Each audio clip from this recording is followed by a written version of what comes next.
Running with the boys, run free, burning up the sky, chasing the angels.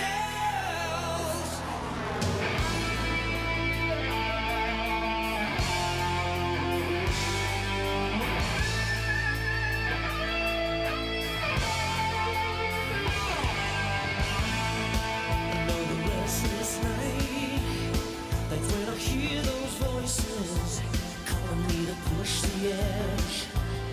I wanna feel my blood rise. I hold it in my hands. I make the ultimate escape, searching for the phantom eyes. Undercover in darkness, I'm gonna make something happen. I'm gonna take my chances and ride. Running where the boys run free, burning up the sky, chasing the angels. Welcome back to Hammy's Holding Pattern. I'm your host, the one and only Hammy. Today, we will be doing a top 10 aviation movie review.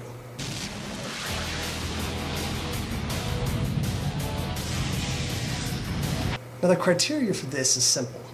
It has nothing to do with the action, the storyline, the actors, the acting itself. It has to do with practical effects. And I'm not talking models exploding versus CGI. I would rather see computer-generated explosions. I'm talking about really filming airplanes flying. The aerial cinematography.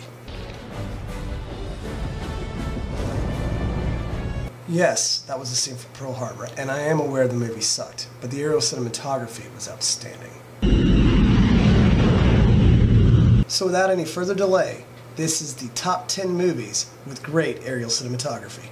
Number 10, Top Gun.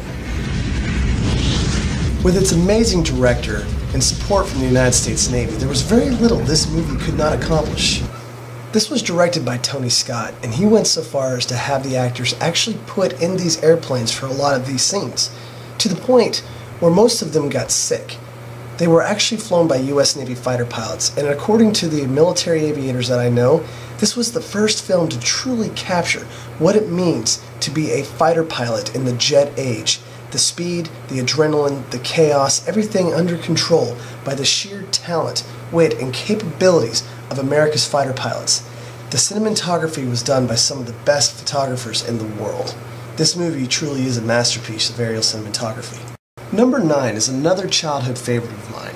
Directed by John Mullis, Flight of the Intruder was another movie yet supported by the United States Navy, offering up fresh aircraft and once again allowing the actors to actually be in the aircraft for certain filming, featuring Brad Johnson, Willem Dafoe, and Danny Glover. This movie made a relatively ugly aircraft look really neat and interesting. This is one of my favorites. Number 8 on this list is actually one of my father's childhood favorites, Battle of Britain. This movie was made in the days before GPS and computer-generated images, so every single one of these shots are legit, minus a few explosions, and they all had to be organized and choreographed down to the most bitter detail to avoid any air collisions. One of my favorite historical points of this movie is that General Adolf Galland, a Luftwaffe fighter pilot that actually fought in the Battle of Britain, was one of the military advisors for this movie, actually did some of the flying. This film featured the who's who of British actors and had some of the best aerial footage that was way ahead of its time. Number 7 on our list is the Jimmy Stewart classic, Strategic Air Command. Now, the reason it made it so high on our list was not so much that the footage is anything spectacular, but the fact that the Air Force supported this film and gave them fresh footage of a B-36 Peacemaker. 6 turning, 4 burning. This was the quintessential aircraft of Strategic Air Command, a fighting force that was terrifying and could reach out and go to any place in the world. And now you get to see something that nobody else had seen until this movie came out, the B-36. This movie was impressive from the start, and I still get goosebumps when I think about this airplane. Coming in at number 6, The Final Countdown. This classic science fiction movie about a time-traveling aircraft carrier, the USS Nimitz. Most people wondered why the Navy supported this film in the first place. Short answer, they were bored. Pretty much wanting to be in a movie to help raise the recruitment numbers, the Navy was more than happy to lend its carrier and a few of its aircraft. This is one of my favorite scenes, not only because a couple of F-14s harass some Japanese Zeros, but because you get to see the A-6 be used as a tanker, which is highly unusual. Did not even get to see that kind of thing in the movie Flight of the Intruder. Usually it's just an attack aircraft or scene in the background. This movie almost cost the life of two of its pilots when an F-14 stalled trying to stay in formation with one of these aircraft. This movie was outstanding. Coming in at number 5 on our list is Air America. This is a classic Mel Gibson, Robert Downey Jr. movie, and there's really not much to be said about it other than the fact these pilots were amazing. One guy lands a thrush on a mountain, another guy hovers a small chopper right in traffic, another guy lands a C-123 Provider on its belly during a crash landing scene. This was a high-budget, exciting, and ahead of its time aviation movie. I have many fond memories of watching it. Number 4 on this list is the classic George Peppard movie, The Blue Max. Taking place from the Germans' point of view, this movie took some of the most beautiful aircraft and showed you what an efficient killing machine they could be. With some death-defying stunts, some amazing practical footage between crashes, flying, and shooting, this movie really earned its place in the Hall of Fame in not only flying, but war movies as well. Now that we've entered the top 3, I have to bring up The Great Waldo Pepper. One of my all-time favorite movies ever. This movie's about former fighter pilots that are desperate to keep flying and come up with new great stunts because people have become numb to it.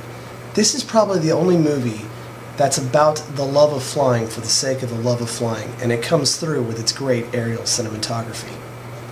Number 2 on my list was a very controversial pick, Pearl Harbor.